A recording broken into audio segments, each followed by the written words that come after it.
একজন user comments করেছেন, সড়ক বিভাগ থেকে দুতরফা ডিগ্রি পাওয়ার পর 2 বছর পর সড়ক বিভাগ আবার কেমনে আপিল করলো। প্রশ্ন হচ্ছে সড়ক বিভাগ মামলার আপিলের সময়সীমা কতদিন?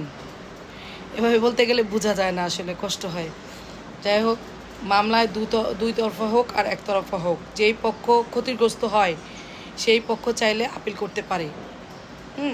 এখন আপিল করার ক্ষেত্রে সময়সীমা হচ্ছে রায় যেই দিন হবে তার থেকে 30 দিনের মধ্যে আপিল করতে হবে।